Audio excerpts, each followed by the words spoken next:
Hey guys, welcome back to another YouTube video. Now in today's video, guys, I'm finally going to be stopping and ranking all 13 of the Halloween movies. I'm really hoping I never have to do this ever again, but that's probably not going to be the case, unfortunately. But it is finally time to stop and rank 13 of these. My God, we've come a long way in the past few years.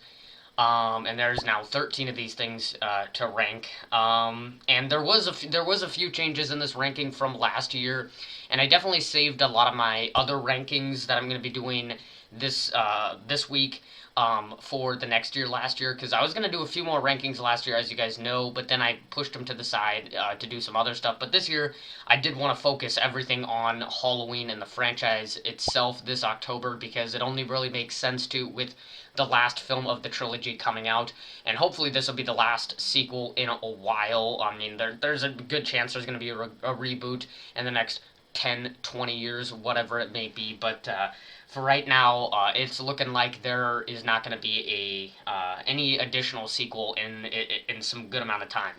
Other than that, as far as other rankings we're doing, there is more than just the film ranking that's going to be coming, so stay tuned. There's going to be a scores ranking, timeline ranking, actor ranking, endings ranking. There's going to be a whole lot of stuff to do, and I'm so excited to do those as well. Yeah, just a whole lot of excitement with all this Halloween content that is going to be coming your way. I know I'm a little bit late, but I'm going to try to record and edit this all on the same day and hopefully publish it and get it out for you guys.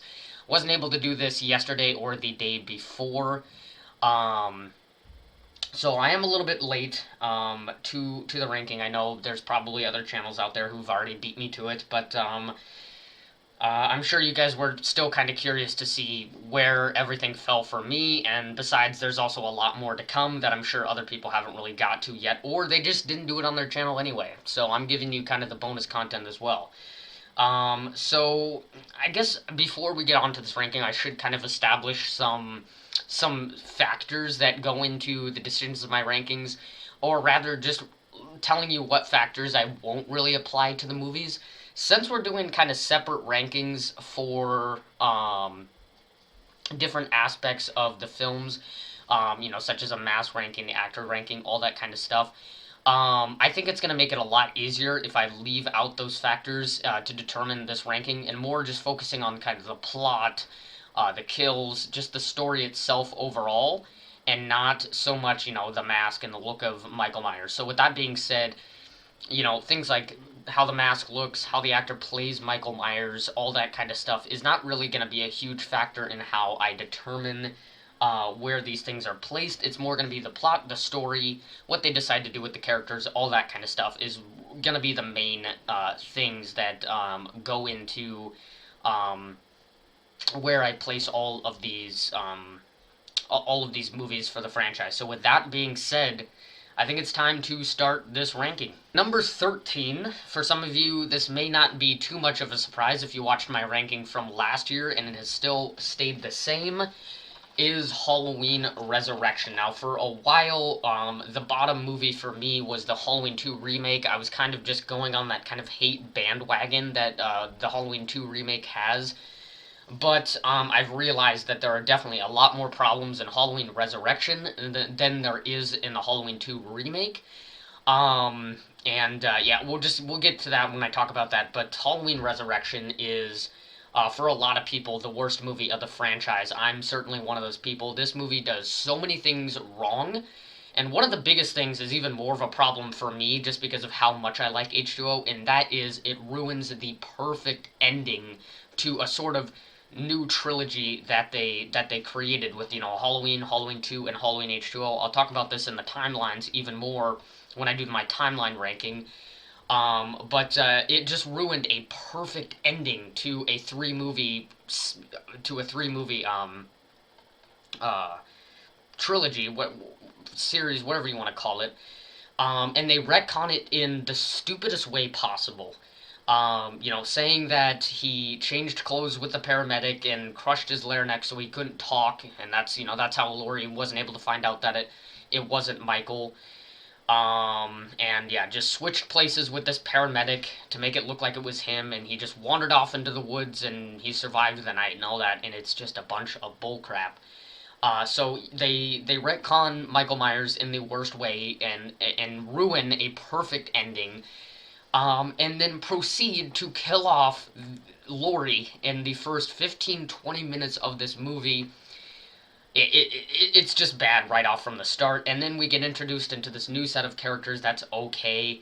The final girl in this movie that we have is she's not bad. She's not a horrible replacement for Laurie. I'll give you that, but she's certainly not extremely likable or anything like that. She's not the best final girl that I've ever seen.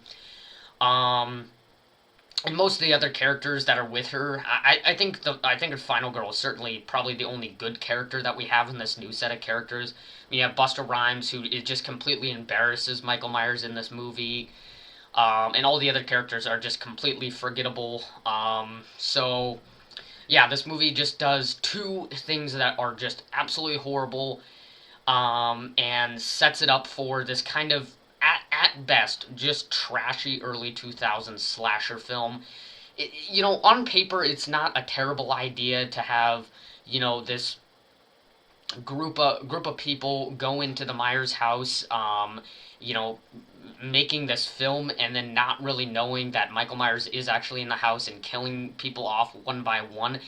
It's an interesting plot on paper, but when just the way that they executed it with the retcon and killing off the main character at the beginning, it could not save it for me. And with the early 2000s trashy slasher style that it has with that, it doesn't really help its case for having something sort of interesting. I think it could have worked with something else a little bit better. Additionally, some of the lines that they give to Michael are, that people say to Michael in this movie are just absolutely bad. I'm sure you know what I mean. Busta Rhymes, you know, putting the wire into his nuts to stop Michael and then karate kicking him and all this other stuff. Especially the ending. The ending is really, really bad. Out of all the characters to survive till the end, it's Busta Rhymes, so we get even more of his just terrible, embarrassing talk to Michael, like he's Freddy Krueger talking to Michael.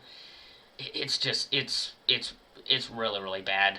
So Halloween Resurrection goes at number 13. Number 12 is going to be Halloween 5: The Revenge of Michael Myers, which I believe I put up one higher than last time in this ranking. I believe I had the Halloween 2 remake at this spot last time, but this time I decided to put Halloween 5: The Revenge of Michael Myers up above Halloween Resurrection, and that largely just has to do with, I think that this movie is more watchable than Resurrection, just because it doesn't have that early 2000s feel to it. It's still got that 80s slasher feel that I really, really like.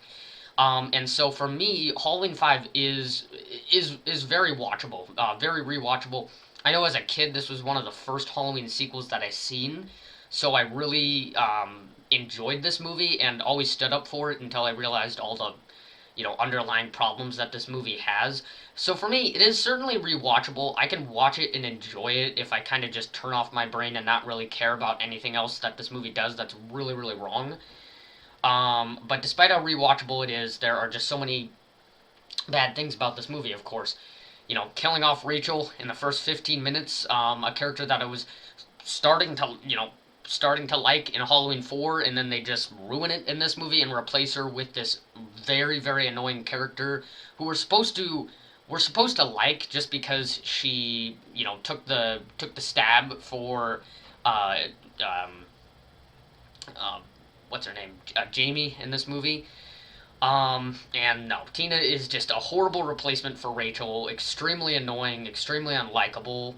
On top of that, Jamie loses her voice in this movie, so you can't even hear her talk for most of the time, and it's really bad. I know it's supposed to show that she screamed a lot, so therefore she lost her voice, but I don't know. There's other ways to show that she's gone through trauma than her losing her voice and doing all this weird sign language stuff and trying to talk to people during it's really awkward. I hate it.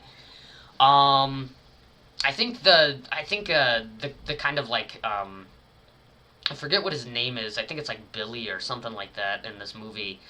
Um, the little boy who's kind of likes Jamie a little bit in this movie. I'm not really a big fan of him either. His like attachment to Jamie is unusual attachment. I'm not really a huge fan of that. I think he's kind of just a bit of a nuisance in this movie. Um, I think this is one of Donald Pleasance's worst performances in the franchise. He goes from being sort of crazy and insane to just creepy in this movie, where he's like throwing Jamie into Michael. He's like, "Come and get the little girl" at the end of the movie, and it's really really weird. There's only one moment in this movie where he stands out and he says this really really good line about Michael, and I'm sure you guys can probably think of what I'm talking about here. But that's really the only standout for Donald Pleasance in this movie. I think he actually did a better job in Halloween 6 than he did in this movie. And in Halloween 6, he was more of just kind of a side character. He wasn't still the main character like he was in this movie. So yeah, did not like Donald Pleasance's performance that much. Um, Having Jamie not be able to talk was kind of like having Laurie be in the hospital in, Halloween Kills and then Halloween 2. So obviously wasn't a big fan of that. Most of the characters that we get in this movie are pretty forgettable. I think Myers' performance is one of the most forgettable as well. Um, and yeah, and then the Myers house. What the hell's going on there? Like, we're really supposed to believe that's the Myers house. And then you have, the ending to this movie, which is just. I'll talk about that when I get onto the endings ranking. But that ending to the movie where they sort of get you set up for Halloween 6 is just so terrible. It is unbelievably bad and just oh boy, it's a complete joke. And I don't I know there was one other thing that, oh yeah, and then one other thing that I would like to mention um is that stupid clown music they play when the two cops come out to investigate the house and they don't find anything in there, and they start playing that stupid like clown, um, like what is that thing called? Like one of those like squeaky toys, like it's this like stupid clown music that they start playing when the cops come out. It's it's so bad. Yeah. I could go on and on about the many terrible things that this movie does. Really, all this movie has to offer is a few good kills here and there with farm tools and stuff, which I really liked. I know the director was like a farmer or something, so that's why he threw in a few of the farming tool kills, like with the scythe and the pitchfork, and then the one other thing for like gardening. Kills Michael in this movie. Michael kills Michael in this movie with some sort of farming tool. I forget what it's called.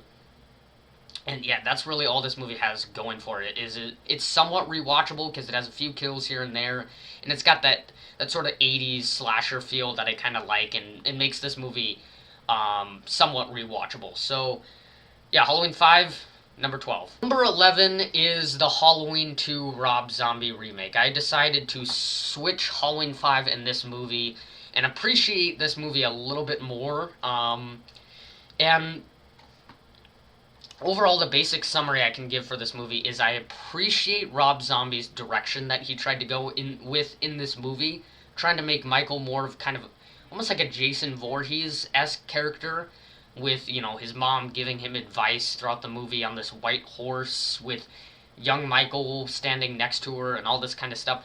It's really really strange, and out of all the weird stuff that Halloween has ever tried to do, I can really appreciate Rob Zombie for doing that. I mean, I think I would rather him go for a different direction than just do a carbon copy of the original Halloween 2. So although I appreciate what he was trying to do, it just does not execute very well. I think he fixes a few of the mistakes that he made in the first Halloween remake, but I still think it's better regardless. The dialogue is a little less vulgar and extreme, um, and but there's really not much that gets better from there. Pretty much all of the character performances in this movie, especially the main character performances, get worse. Michael Myers is looking like this grunty homeless man throughout most of the movie with his mask off. He's wearing this hoodie. He's got this large beard, hair, all this, just wearing these very thick clothing, which, to be fair, Halloween Ends sort of does that, but it's not like he's this big hulking dude with this just grown out beard and all that. It's different. It's not like how Halloween 2 remake does it, where he just looks like a hobo throughout the movie. So I don't like that. I mean, although he's very, very intimidating in this movie, probably one of his most scary performances in the Halloween franchise.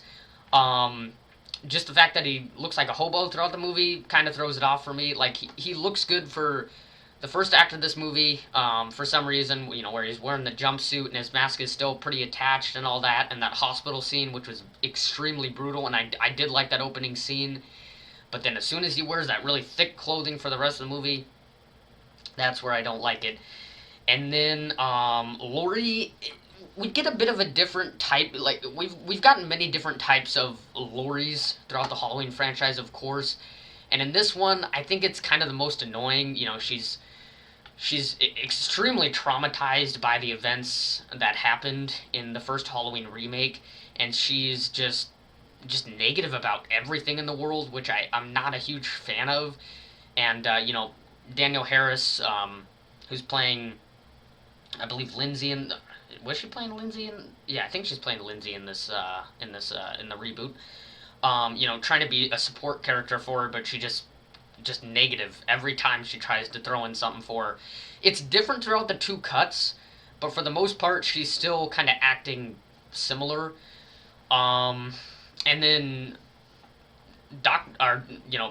Malcolm McDowell, who plays Dr. Loomis in this movie, for some reason is just this just douche throughout the movie. He's writing this book, which I think is an interesting element in this movie, and I do like how Laurie discovers that it is his brother through him writing his book. And I do like the whole writing the book part to this movie and all that. But it just expresses how much of a douche he is in this movie, and it's like they really try to throw it at you that Dr. Loomis is just this complete asshole to some of these people in this movie. So that I'm not a fan of. And then the main issues that I have with this movie come towards, of course, the ending, where you have the two different cuts, of course, but I think both of the endings are still pretty bad. Where in one of them you have Michael Myers grunting and talking with his mask off, out of all things. And I believe in both of them they end with like Laurie in this hallway, and then we see the white horse or whatever. Both of them are just really weird, bad, all that kind of stuff. But a few things that I do enjoy about this movie. I think Brad Dourif's performance in this movie, as well as the Halloween remake, and we don't really see him as much in that one, but in this movie we get a little bit more of him. I do enjoy his performance. I enjoy Danielle Harris's performance in this movie as well. And that's just a few good things about this movie, and it improves slightly on some of the problems that I have with Rob Zombie's movies in general. But overall, the mistakes, there's too many mistakes that just outbalance some of the positives that come along with this movie. So, although I'm not one of those people who says this is just the absolute worst, this is a disgrace to the Halloween franchise, all that kind of stuff, I can somewhat appreciate the direction that Rob Zombie was trying to go, and honestly, I would much rather him go in his own direction than just completely carbon copy the original Halloween 2. It just wasn't executed well. I think other directors probably could have done a better job in the writing and the characters and all that type of stuff. So overall, Halloween 2 remake goes at number, what are we at? Number 11? Yes. Number 10 is going to be Halloween: The Curse of Michael Myers. And I think for the most part, this has stayed in the same spot in my ranking, just because with all the problems that this movie has, everything else is pretty consistent besides just the direction they try to go with Michael. The atmosphere is great. It's got that Haddonfield fall setting that's really great. They capture the atmosphere really well. The characters, our main character in this movie, the final girl, I enjoy, especially her connection with Paul Rudd. I think they got a pretty good synergy in this movie. And this is Paul Rudd's first movie, so there's a few awkward moments that he has in this movie, but overall, I think he had a decent performance. Um, I think has one of the best Michael performances. Certainly, very brutal, intimidating.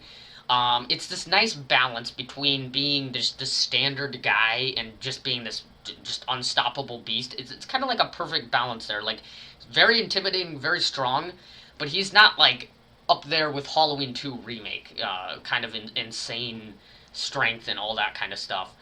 So a good performance with Michael, a good atmosphere. Um, good main characters for the most part, but just an overall bad direction that they go with Michael. Obviously, this movie goes all out with the whole Thorn plot that they established in Halloween 5 that made that movie such a mess. Like, when you watch this movie and then you look back at Halloween 5, you're like, that's how they were trying to introduce it, and it's just very confusing in Halloween 5. I forgot to mention how much of a mess Halloween 5 is for that reason. For trying to throw in the Man in Black character and you have no idea what's going on. And then in this movie, everything starts to make sense, but it's just very strange, and obviously I'm not a huge fan of that.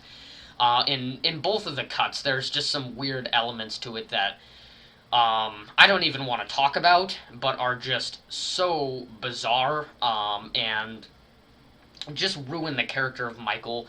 They give him, they basically turn Michael into this just cult pawn, basically. He's just going out there for this cult to satisfy their desires, and that just completely ruins the legacy, the character of Michael Myers as a whole, and in the most bizarre way possible. It doesn't even feel like the story belongs to the Halloween franchise. It feels like it would connect with like something out of Paranormal Activity, with the whole cult stuff. It's really really weird. Um, and Also, they kill off Jamie in the first 15 minutes. Another thing I discussed that's a problem with Halloween Resurrection and Halloween 5 is killing off a main character that you care about. I mean, you like this whole Thorn trilogy is just like, what were they thinking? Halloween 5 they kill off Rachel, now they kill off Jamie. What are you doing? And then so we have to go with a new set of characters. That's fine, but just why? Why spend all this time developing these characters and then just kill them off in the first 15 minutes? And then the endings as well, pretty strange. I believe it was the theatrical cut ending it was okay, pretty generic, but it was okay. And the producer's cut ending, though, that one was pretty weird, where I believe Dr. Loomis finds out that he's now Michael Myers' protector because he switched places with, God, what's his name? The Man in Black, but I know he personally knows Mr. or Dr. Loomis, somehow. Something in the original movie where I believe he's coming out of the Smith's Grove Sanitarium, and he's talking to him in the original movie. It's that dude, and I freaking forget what his name is. Some characters, I don't know why, I blank out on who they are, and then if you tell me what their name is, I'm instantly gonna be like, oh my god, why didn't I think of that? So, but anyway, like Dr. Loomis at the end of the movie, I believe he like figures out that he's now Michael Myers' protector, and he's just like completely shocked by this, and just really really weird with the cult stuff. They really embrace it in this movie, and that's really what brings this movie down for me. Is they just fully embrace the bizarreness that they were going with the Michael character, and it completely ruins his legacy for me.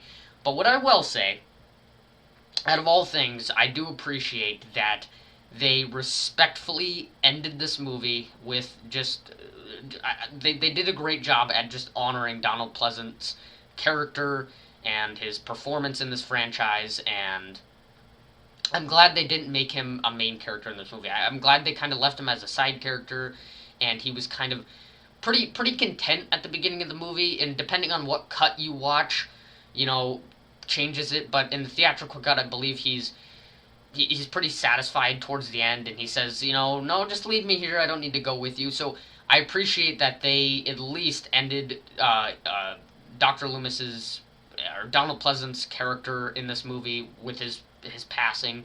I think they did a good job at paying homage and respects to him in this movie. So I think they did a good job at that. And if that wasn't the case, this movie certainly would have gone down even further. But I'm glad that they did do a good job at paying respects with, even though this movie is extremely bizarre. So I appreciate that they did that out of all things.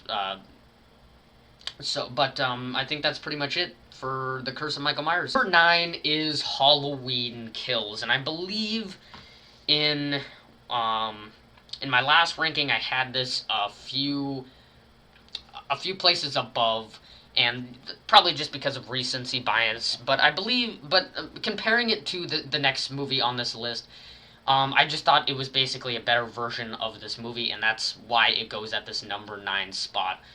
Halloween Kills is, if you're a person who loves Carnage Candy and just wants to see Michael Myers kill a bunch of people in a short amount of time, then this movie is for you. And there's some people who really like Halloween Kills for that reason, because I know there are a lot of people who really like Carnage Candy slasher films. And if you're one of those people, you're gonna get a kick out of this movie. And although I do like Carnage Candy, and it works really well in this movie, especially, I know a lot of people who are not a fan are pretty mad at that opening firefighter sequence for some reason, saying that it just had an unbelievable amount of plot armor. I don't care. I think that first scene was badass. I don't care what anybody says. It was really good for the trailers and everything, so don't care what anybody says. I have no problem with that opening scene. I think it was absolutely badass. So I love that opening scene where he takes out the whole group of firefighters. I think that is really cool. But what happens in the rest of this movie with his extreme amount of plot armor and just not being able to be stopped, yeah, that's where this movie becomes a problem, because they were clearly just stalling this movie out and just kind of, how do you want to say it? They were just making Michael Myers be unbeatable because they needed him for the next film, because we need him in Halloween Ends. And it just sucks, because now you watch Halloween Ends and you're like, this movie could have been better. It could have been better. It could have had the story of Halloween Ends, which I'll talk about when I get to Halloween Ends. But instead, they didn't really know the direction that they were going to go in, so they just made Michael Myers unstoppable and just said, you know what? We'll wait to worry about that when we start making Halloween Ends, and we'll figure it out then. If all else fails, we can just basically make a second one of these movies. And that's basically what they did with Halloween Kills. They just had to stall the runtime and make him unbeatable so that they could get him through with the next film. And for some reason, they decide to introduce all of the legacy characters in this movie, only to kill them off by the end of it. In the second movie of the trilogy, it's one thing if they introduce them in the first one and then maybe kill them off in the second, or even Halloween Ends, but introducing them in the middle of this trilogy, in the middle of the night, because this is right after Halloween 2018, and then proceeding to just kill them all off, makes no sense to me. Yeah, clearly this movie kind of got caught in the mess with COVID and all that, and I kind of understand that. So I kind of understand why this movie was somewhat struggling in the direction that they were trying to go. But it's just unfortunate. This movie is a big missed opportunity when you now know where they were going with Halloween Ends and the trilogy as a whole. So it's just a big missed opportunity. Another thing that I know is a big problem for a lot of people is the dialogue in this movie. I think I would rather have I think I would rather have Rob Zombie's vulgar dialogue than this cringy Shakespearean dialogue that they have in this movie, where they're talking about Michael as if he's just this incredible complex character. The thing that makes Michael so great is that he has a very simple character and he doesn't have a drive, but in this movie they try to make things more complex and more deep than it needs to be, and it just ends up being very cringy. All of this is happening because the two main characters that are doing this are Laurie and then Hawkins, all of this is happening while they're sitting in a hospital bed, not doing anything the entire movie. And so it never made sense to me why they trash even John Carpenter, which it was his film, so I can't say anything about that. But John Carpenter and then the people who made this trilogy proceed to trash on Halloween 2 when they make some of the same mistakes that Halloween 2 did with Laurie being stuck in the hospital for the whole movie, which they do fix in Halloween Ends, and again I'll talk about that when I get to Halloween Ends. But it just doesn't make any sense to me. And then in the middle of this movie, they try to throw in the whole mob mentality and how it can do bad things. In the middle of this movie, with the one of the other escape patients who looks nothing like Michael, jumping out of the hospital building and killing himself. That was a really stupid and just wasted scene. And and then there's the ending of this movie, which was what I really disliked. That's where I can understand, like, yeah, this is not good. He's completely surrounded by the whole mob, and they all got blunt weapons, and they shoot him, but then he somehow gets back up and just takes them all out one by one, and they have to act unbelievably stupid to be defeated by him, even though they have everything in their arsenal to stop him. They got like 6 vehicles surrounding him. There's like 30 people surrounding him with. One of them's got a gun. You got a lot of other people with blunt weapons. Like, why are you using blunt weapons? You should be using sharp weapons. And even somebody with a gun tries to shoot him and fails miserably. And then for some reason he kills Karen while she goes into the Myers house to investigate. In this really really bad scene. But one thing I do want to mention before I stop talking about Halloween Kills that I did like, one additional positive was that flashback scene. That was a really really well done scene. They did a really good job at just kind of recreating the original Halloween atmosphere with Michael's performance, which was not James Jude Courtney, and it wasn't even Nick Castle. It was actually this completely different dude. Forget what his name is, but he will be in my actors list because of his really great performance. Just by Michael's portrayal, the cops, the overall atmosphere was done really, really great. And also Loomis in that one minor scene. So I will give him that. I will give them that. That flashback scene was really great. But overall, that is it for Halloween Kills. And like I said, this next movie up on the list, I just think is basically a better version of this movie.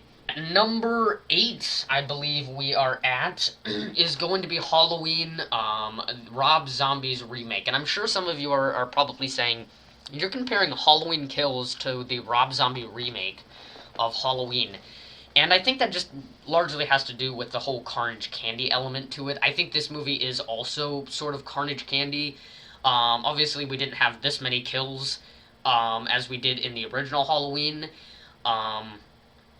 So yeah, there's definitely a much higher kill count in this remake than there is in the original Halloween, which I do actually like, and is why I think this is a better version of Halloween Kills, because for the most part, Rob Zombie kind of follows the script with the original Halloween movie with a few tweaks here and there. But he also tries to introduce things that we never really dug into the original Halloween. That I do think is pretty interesting. Obviously Halloween was great because they didn't go into detail, but in this movie you kind of get to see, well, what if they did go into detail? What if they did get into the specifics? And that's what I do like about this movie somewhat, is you get kind of a different taste with Rob Zombie's taste, which at some points, of course, is not not really of our liking, especially the first act of this movie, where it's Michael's childhood, and he's with this family. With just the first 5 minutes of this movie is all you need to see to kind of show you what this movie is going to be like in terms of dialogue and writing and things like that. So obviously I'm not a big fan of that. Laurie's character in this movie also with the writing is definitely doesn't suit her very well. Um, but I think that's really the only problems that I have with this film are really just problems with Rob Zombie and his writing itself. Everything else in this movie I think is fairly decent. I like the first act as a whole. I like how they dig into his his early childhood, and it doesn't really establish a motive for him, but it shows you that he did grow up in a bad family, and although that may not be his motive, it kind of shows you that hey, it wasn't like just one day he woke up one day and he just clicked or whatever. It sort of was kind of like a slow build up, which I think is an interesting different taste in this movie that Rob Zombie shows. I like those conversations that Loomis and my young Michael have in this movie. Just simple things about like you know black and how it's not a color, and talking about his mask that his miscellaneous masks that he makes. And then I really like Michael Myers getting out of the asylum. That obviously adds to the body count quite a bit. And when he finally does get into Haddonfield and he's stalking Lori and her other two friends, they do create some good atmosphere there. Get introduced to Brad Dourif. Obviously, he drives up to the group of kids. Out of all people that they could have play Sheriff Brackett, I think Brad Dourif was a really, really great choice. Danielle Harris as Lindsay in this movie has always been something I've contemplated on. But I think that largely just has to do with a few things they did with her character in this movie that I wasn't a huge fan of. But Rob Zombie does largely improve on that in the Halloween 2 remake. I think she actually had a better performance in that movie than in this movie. So I've always been on the fence whether or not Danielle Harris should have been specifically Lindsay in this movie. I could have done with her as somebody else. Don't know who, but somebody else. But overall, I just think this is a better version of Halloween Kills in that obviously it does have a little bit of that carnage candy with upping the body count from the original Halloween and having some very very brutal kills in this movie.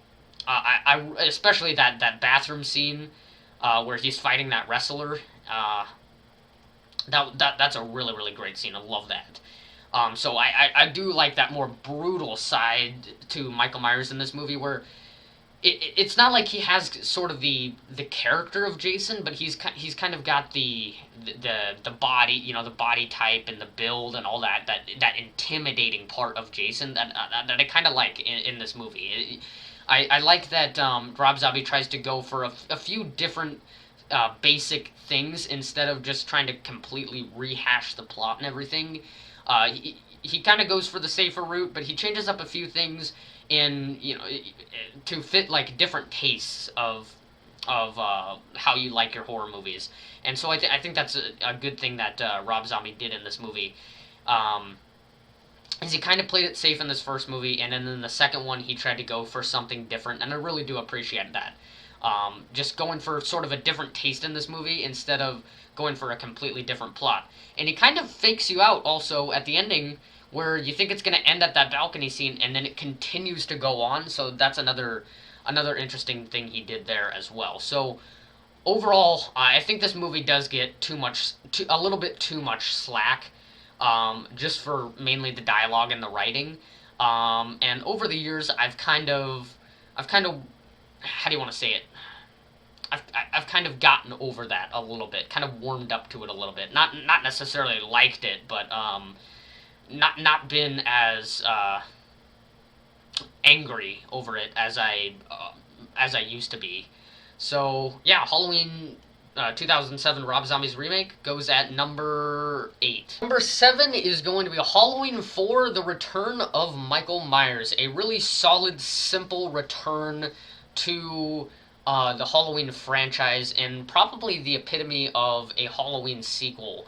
It's got a very simple, straightforward plot and that's what I really like about this movie overall, and why it lands just kind of smack dab in the middle of this list. There's not really any huge problems with that I have with this movie, and there's not really any extremely great things that I have about this movie. I think it's always probably going to be stuck in the middle of my list for being the first return to the franchise that we had, and it also did a lot of good things that for some reason the other returns to the franchise didn't build upon. They didn't kind of learn from or anything like that, or they didn't reuse that specific element.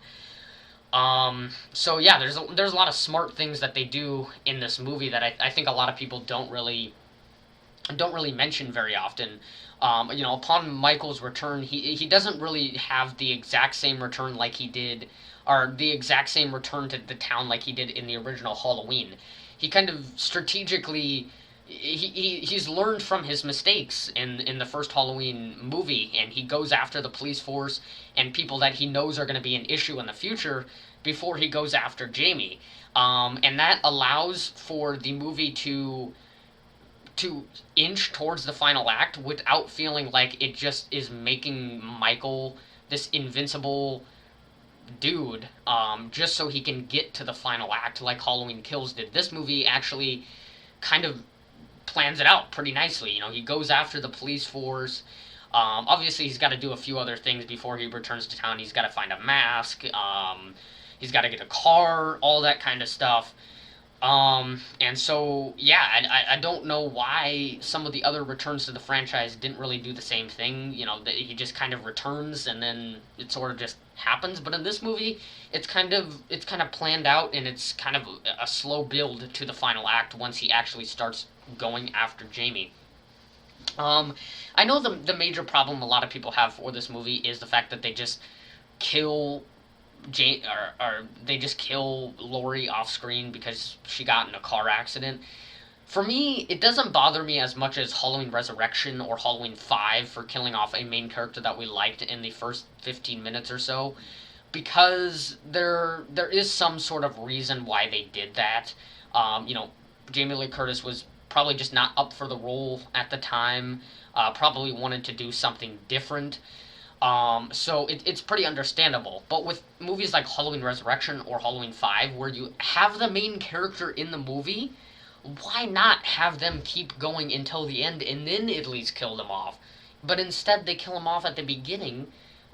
What is it worth for? But in this movie, it doesn't bother me as much. And out of all people to replace Laurie, Jamie, or Daniel Harris, is does a outstanding performance in this movie. For how young she was, she did a really, really great job. Michael Myers going after a little girl also as a concept, I think is just really cool as well. And very creepy and obviously evil of him to do that. It's just an interesting idea. And Donald Pleasance, another great performance in this movie. And I also like how the characters aren't necessarily stupid in this movie. And when they do stupid things, it's believable. The sheriff of the town this time actually believes Dr. Loomis when he says he's going to return and, hell's going to break loose if we don't do anything to stop it. And, of course, Michael targets the police force, towards the beginning and then also the second act. So the people of the town now have to try to go and fight after him. And they, at one point, mistaken a person for Michael, which is sort of believable. It's not like in Halloween Kills where they're chasing after this guy that looks nothing like Michael. Like, they were from a distance trying to shoot at the guy, but then they realize it's somebody else. I think they did a better job with the whole mob thing in Halloween 4 than they did with Halloween Kills, is what I'm trying to get at, basically. Yeah, I kind of like the action in this movie as well. This movie's got a few, good stunt performance, stunt action scenes, whatever you want to call them.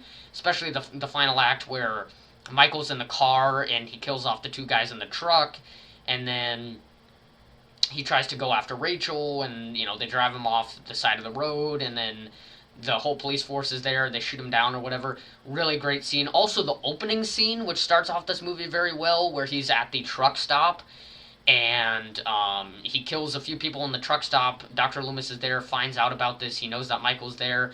And then as soon as he tries to chase him off, he escapes, and then it just blows up. Really great opening sequence. So overall, Halloween 4, just a really solid Halloween sequel with nothing great going for it, but there's not really any major issues. It's just a Halloween sequel, really, and nothing more to say. 6 is Halloween Ends, and this might be pretty controversial for some of you. Some of you may be thinking I'm putting this way too high up on my list, but Halloween Ends, overall, as many issues as I have with it, I probably have more issues with Halloween Ends than I do Halloween 4, honestly. It did everything that I asked for, pretty much. And there was only one thing that I asked for out of this movie. So with as many issues as I have with this movie, and I think over the years those issues will slowly start to get less and less. Like I'll start to become more and more indifferent about them. It did the one thing that I asked for, and the only thing that I really cared about, and that was it was decisive. It ended Halloween. It didn't have this sort of climactic end or cliffhanger ending where Michael opens his eyes at the last second, or twitches a muscle or something like that, something that indicates that he's still alive, or Michael just kills Laurie in the end and he's still alive, so there still technically could be a Halloween sequel because he could go after somebody else. No, they ended Halloween. And that's all that I really asked for in this movie, is they ended the franchise, they were decisive, they made the bold move, they had the balls to do it, because we're 40-some years in this franchise, and nobody ever had the balls to just say, it's done, it's over, we're not going to have any more sequels. And that's what I cared about in this movie. Of course, there are issues that I have with this movie. Of course, I think that the plot for this movie would have worked better for Kills and would have made this movie better in turn, because I wanted more Michael in this movie. But they kind of made up for it because we had a lot of Michael in Halloween Kills, but now we get a lot of Laurie in this movie. Laurie had a great performance in this movie, probably one of her best performances in the franchise. She was sort of this normal character that moved on and just lived a normal life, and that's what I really, really like to see. I actually got to see that normal side of Laurie where she's trying to move on. Well, she sort of is moved on, and she's just living this normal life with her granddaughter, and I just really loved the first maybe half hour of this movie. But where things got a little weird is where Corey started going a little insane, and then he finds Michael Myers in the sewers. That's where things start to get mixed up. And so they waste a lot of time in this movie with this new plot that was intriguing. Don't get me wrong, I wasn't bored during the movie.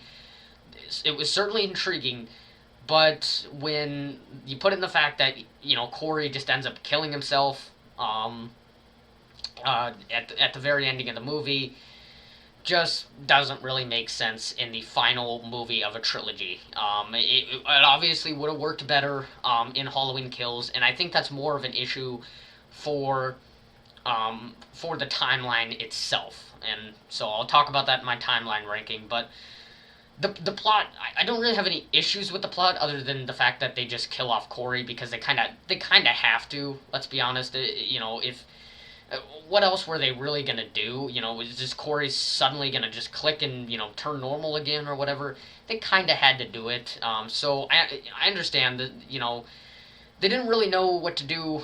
They probably didn't want to just make Michael unstoppable again to fill it up. So they added this really intriguing idea that should have been placed in Halloween Kills to sort of fill it up and kind of keep you on your feet until they finally did what they promised in the last 15 minutes.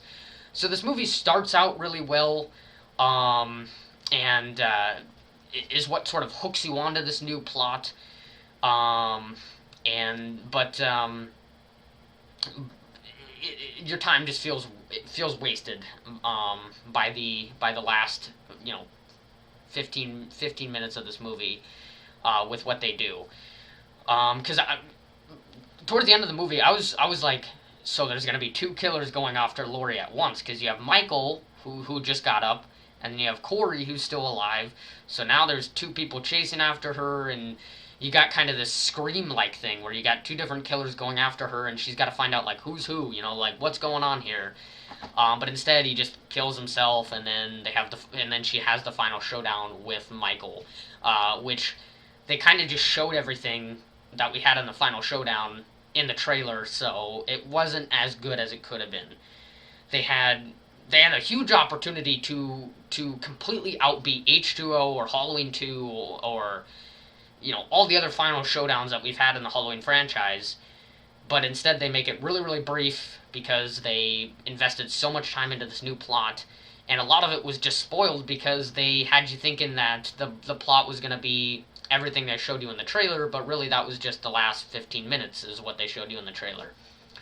So, I will admit, a little underwhelming, a little disappointing, obviously, but in the end, they did the one thing that I asked for. So, Halloween Ends, for me, goes at number 6. Number 5 is going to be Halloween 2, 1981, the original Halloween 2, the original Halloween sequel. I remember having this at number 2 in every list of mine, but over the years, I've realized that there are a lot of issues with this movie. Over the years, I think a lot of people have really started to notice those issues with this movie. I'm one of those people, but I still think this is a really solid sequel. It still carries on those original themes and elements that the original John Carpenter's Halloween had, so I enjoy that. But it also carries on a few new 80s slasher elements, with obviously getting a lot of its influence from Friday the 13th, with pumping up the gore, pumping up the kills, all that kind of stuff, which I do like. It's kind of this nice blend of Carpenter theme and 80s slasher theme that I do enjoy. The problems for me in this movie come with just the fact that obviously Laurie being stuck in the hospital bed for most of the movie, not a huge fan of that. And then some of just the production issues. There are a lot of things where when people point them out to you in these in videos where people just talk about random stuff about the Halloween franchise, and they point out some of the production mistakes that this movie has, it really sticks out when you learn about them. And it makes this movie a little bit goofy at some points with some of the production mistakes. You can tell maybe they were a little bit rushed in the production of this film. But overall, I think it had a solid final act, a badass ending. I'll talk about that in the endings ranking, but a very badass ending that I think could have been a really great ending to the franchise, and certainly set up the anthology series really nicely with sort of like a part 2 anthology series, and then now the rest of them are going to be kind of individual movies, unless it's another really good anthology movie where they might make a two-parter of as well.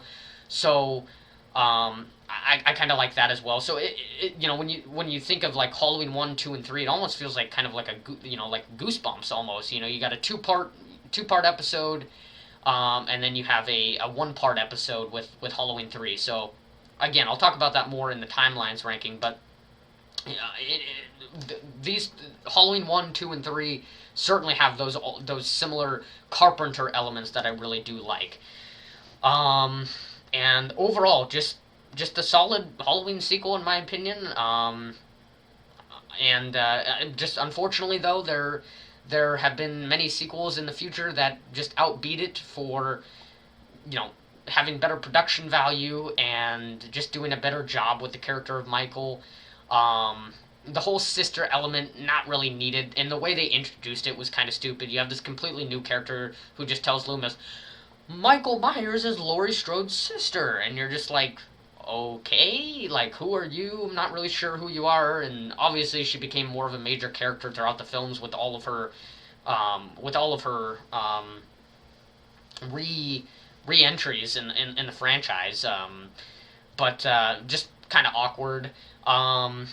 And Loomis again in this movie, I think, delivers another great performance. I love the hospital setting. I'm not sure why some people have a problem with the hospital setting. I think that's great. I like settings in horror movies where the killer is he can sort of get around easily without being spotted, and that's what I really like about the hospital setting. So yeah, Halloween 2, number 5. At number 4 is going to be Halloween 2018, aka Halloween 40 years later. Overall, a really fresh return to the franchise. I don't think I could have asked for anything much better other than kind of the modern day elements that it has to this movie that I wasn't exactly expecting, wasn't really prepared for. But this movie was long anticipated, long speculated by me because I was hearing rumors about this movie being released years before it came out, so I was speculating when it was going to come out. And when the trailer got released, and just seeing Michael on the streets of Haddonfield nonchalantly walking by all these kids got me super excited. So obviously, that being said, James Jude Courtney's performance in this movie, I think the best out of the three. I think obviously the mask looks really, really great. And the final act is really great in this movie. One of the best Halloween endings, which again they probably should have placed in one of the other movies in the trilogy. But that's going to be more of a problem with the timeline as a whole, or with the whatchamacallit, the timeline as a whole. But overall, yeah, just a really fresh return to the franchise, which most of its problems just come with having that modern day slasher feel that I'm not a huge fan of. Most of that is just them throwing in humor in scenes that didn't need it and overall just kind of ruined the scene for you. Especially that babysitter scene, which is supposed to be kind of like the highlight of the movie because they show it in the trailer. And it's supposed to be kind of the highlight of the movie because it's supposed to kind of give you a little bit of a reminiscent of the original with, him going in this babysitter's house and, attacking the babysitter. But they kind of ruin it with the little kid and all that. And yeah, most of this movie's problems just come with modern day horror movie elements that I'm not a huge fan of and I wasn't prepared for in this movie. Laurie, just most of the problems that this movie has are not so big because they were later improved and fixed in Halloween Kills and Halloween Ends, such as Laurie's performance. They improved that. Allison and Karen, they improve on that. Not so much Karen, but definitely Allison in Halloween Ends. They kind of push him to the side in this movie, but then they improved on that later in the franchise. Hawkins wasn't sure about his whole new story that they threw in here. They later improve on as well. But the only two issues that still stick out for me, which weren't really to be improved on at all, were the opening and the ending to this movie. The opening sequence with the interviewers was never really a huge fan of that. The two interviewers in this movie, I think, are just kind of annoying, kind of a nuisance in this movie. So, didn't really enjoy that. I thought they could have maybe done something else to introduce Michael's character. Something that I've always been a little bit mixed on is them just sort of completely forgetting about Halloween 2. I understand, they weren't a huge fan of Halloween 2. John Carpenter wasn't a fan of Halloween 2. They completely crapped on Halloween 2. But it's just really weird having them continue this movie only off of Halloween, which they have to later explain in Halloween Kills with Hawkins' story. It's just really, really strange. And it makes Laurie's trauma kind of not make as much sense because it's just this one night with a few of your friends being killed off, and we're acting like this is just the worst thing that's ever happened in history or whatever. With Halloween 2, that makes a little bit more sense because it continues on the same night. But when you completely forget about that and it's only the simplistic, just brief story of Halloween, it doesn't really make sense as much. So that's always something I've been on the fence on. And then the ending to this movie, which obviously more of a problem with the timelines, but could have fit better for one of the other one of the other two movies in this trilogy. But also not really a fan of how Michael sort of got there. First he's doing this 1v1 with Laurie, and they're kind of doing a few throwback scenes for the original, which I did enjoy quite a bit. So I like the whole 1v1 there. Probably even better than Halloween Ends, to be honest, because it wasn't as brief. But Michael is just being kind of overpowered by Laurie and her two daughters. Not a huge fan of that. And they throw him in the basement, and they're like, "Gotcha!" And then they shoot him in the face, and he's down in the basement, and then he's looking up, and he's just so defeated. He's like, "Yeah, you guys got me." And then the bars close, and the fire comes, and I don't know. It's always gonna be something that I'm not a huge fan of. But at the ending of this movie, when they show that Michael's not in the basement, I was like, wait, are they gonna make a sequel to this movie? And that instantly got me extremely fired up. I was really hoping they weren't gonna just end it right there, because it felt like there was a lot more that they could do. So that certainly got me pumped up. But overall, Halloween 2018, over the years, since 2018, I've certainly had a better feel on this movie, an overall take on this movie. So it's improved on me over the years. But it's always sort of going to be iffy with some of the modern day elements that it has. So Halloween 2018 goes at the number 4 spot. I had to turn on the lights for this one because I've been talking for so long and I've done so many retakes, but my god, we finally made it. Number 3, Halloween H2O. I think this movie will always be probably the best sequel to the Halloween franchise. Just a fresh, nice return to the franchise. I think 20 years is a lot better than 40 years, where 40 years it seems like he could be really far moved on from the events, but 20 years it still feels like, yeah, you could still remember a lot of the trauma, you could still be struggling a little bit. And for some people, they don't like this movie because it's kind of the Scream era of the Halloween franchise, which I don't know what the hell people are talking about, because Scream era of the Halloween franchise, I mean, I get it. This movie did carry on some influence from Scream, but this is the only movie that sort of had that feel to it. Resurrection certainly didn't have that feel, and then we had the reboots, and then now we're all the way to 2018 where none of that is sort of there anymore. So I don't know what the hell people are talking about with this Scream era or whatever. Sure, this movie has influence from Scream, but that's not necessarily a bad thing. I actually kind of like that in this movie.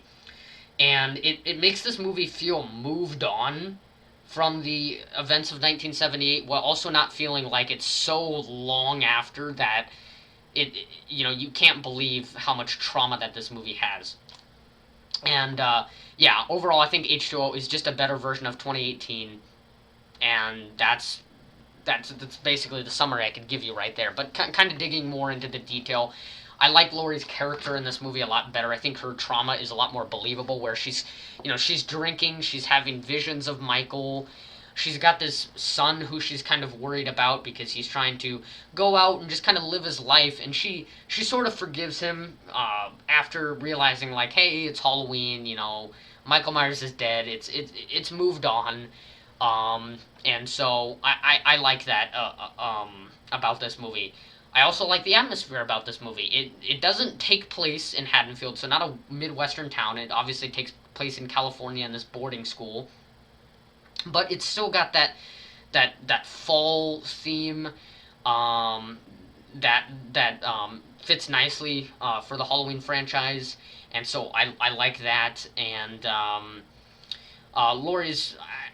I think middle-aged Laurie, for me, I will always like that better than old lady Laurie, who's, she's got this lever action rifle and she's shooting these mannequins. I kind of like the middle-aged Laurie a little bit better, where she's, drinking, and she's got the son, and she's just this teacher, and she's still got a life ahead of her. And she's trying to move on for these events, but she's not quite there yet. And I think it's just a nice, fresh return, and I think I think the main reason why it's a better version than 2018 is because it didn't forget about Halloween 2. And so, for that reason, the trauma is sort of a lot more believable than Halloween 2018, where you're 40 years moved on, but all that happened was the events of the original Halloween. Whereas in this one, you're 20 years moved on, but it's Halloween and Halloween 2. And so I think this movie just it connects well with the first two movies, makes for a really great hypothetical trilogy. Obviously, they ruin it with Resurrection, but for me, 1, 2, H2O, forget about Resurrection, and that right there is a perfect timeline. Because this movie has, I'm not going to spoil it, but one of the best. We'll just put it there for right now, because I'll talk about it in the endings ranking. But one of the best, I will say, endings in the Halloween franchise.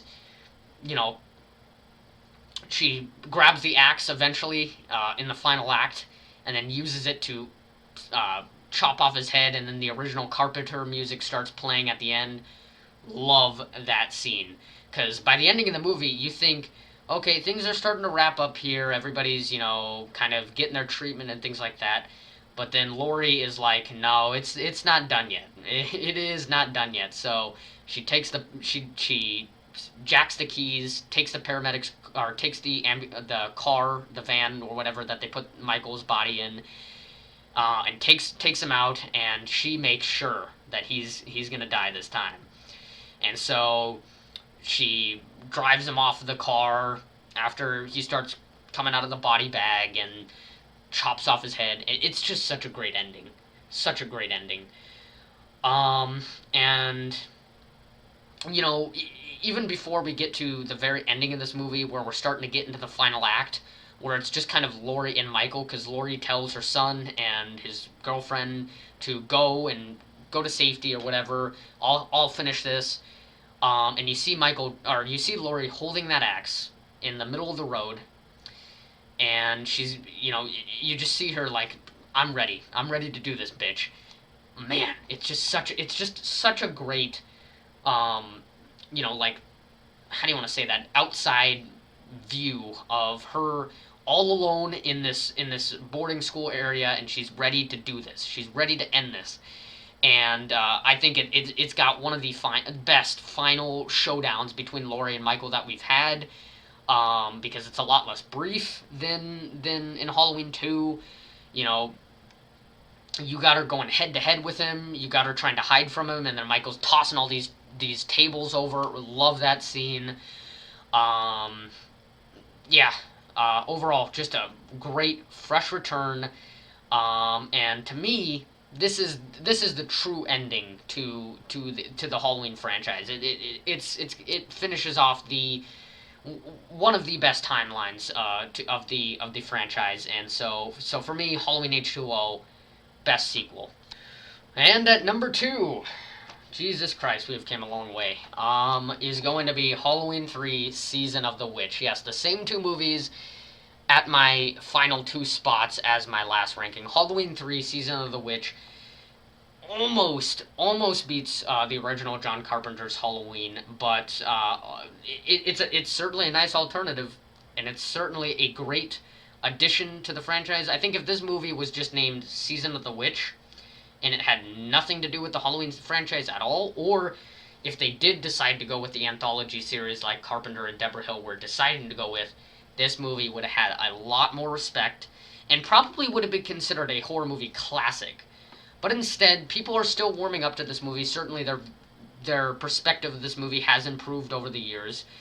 But there's still some people out this who absolutely despise this movie just because it doesn't have Michael. But when you forget about all that, and you just consider that this movie, when you just look at this movie as an individual horror movie, it's got that Carpenter feel, and it's got that classic horror movie feel to it. And again, it's got this kind of simple plot for a horror movie. Maybe not as simple as John Carpenter's Halloween, but it's still fairly simple. You got this mask manufacturer who at first seems like a nice guy, but then they start to investigate it, and they start to learn more and more about the evils of what this guy is doing, and his plan, his just overall evil plan, which doesn't have much depth to it. He's just evil, trying to kill all these kids with these masks that he's creating by, making them watch these commercials on Halloween night. And it's not as simplistic as the original Halloween, like I said.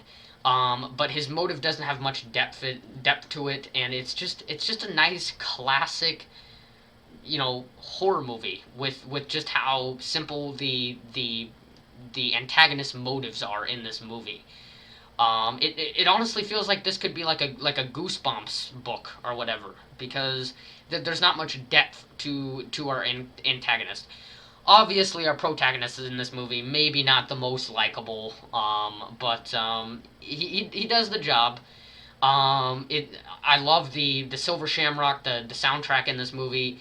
Um, Again, John Carpenter just absolutely nails it with the sound effects, and the music in this movie adds so much to this movie and adds so much to the overall theme. It's not only just that Silver Shamrock song, but it's also some of those just simple sound effects that you hear repeatedly throughout the movie that just add so much to it. Um, and it's got one of the best endings of the franchise, I will say. Absolutely iconic ending with our main character going on and telling him to stop the commercials, but then they start playing on all the different channels, so he fails at his attempt. Great ending, great dramatic cliffhanger, um, and yeah, overall, just what I would view as a horror classic. If you look at it as just an individual horror slasher movie, absolute classic, and it's got some good kills in it as well.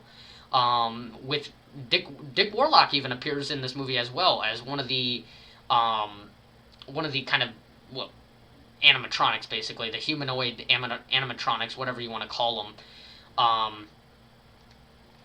Or no, he's not the animatronic. No, he rips off one of the dude's heads in this movie. That's what he does. I was thinking he was one of the animatronics, but I was thinking of something else. I was thinking of that scene where uh, they punch a hole in the animatronic's chest, and the orange stuff starts coming out. I was thinking of that scene, but no, Dick Warlock has that cool scene, that badass scene where he rips off one of the guy's heads. Really, really cool. So even some of the kills in this movie are pretty great. So in my eyes, if you look at this movie on an individual level, I think it's a horror classic, and it's got that Carpenter feel, that Carpenter theme that I really like, which is really elevated by the sound effects and the music, and that's what really made the original Halloween Carpenter film so great. So yeah, it's elevated by similar things that the original Halloween was elevated by. The only thing it's lacking in is a better, more simplistic story overall, and that's really the only thing that separates this movie from being number one and taking over John Carpenter's Halloween. So Halloween 3: Season of the Witch, in my eyes, is at the number 2 spot. At number 1, I mean, come on, it's not a surprise. I don't think this movie will ever be beaten. I think it's one of the greatest horror movies ever made, and just one of the best movies ever made, in my opinion, is John Carpenter's Halloween. And I gotta say John Carpenter's Halloween because he is the dude that made this movie so special. Um, he is the dude who elevated this movie so much and made it so great.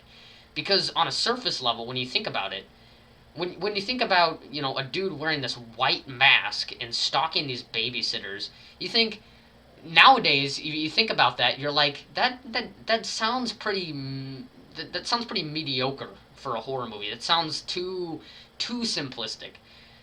But John Carpenter is able to take that plot in a way and elevate it in such a way of keeping that simplicity, but elevating it so much and making it so great.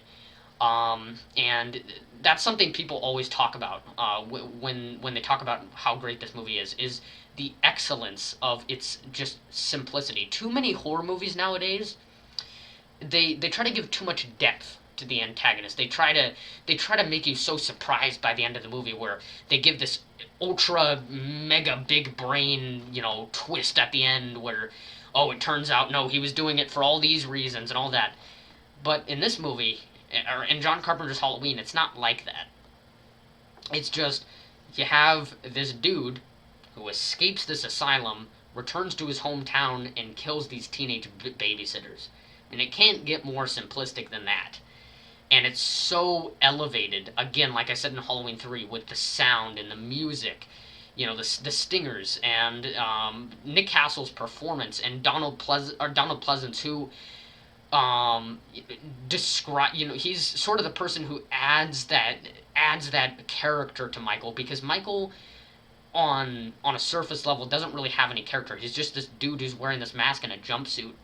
But Donald Pleasance and Dr. Loomis, he is there to sort of add that inside look to him, with the way he describes him in this movie. Um, it's really really great. And the atmosphere of this movie, the way Michael is performed, which I'm going to talk even more in depth about when I talk about the Halloween actors um, ranking.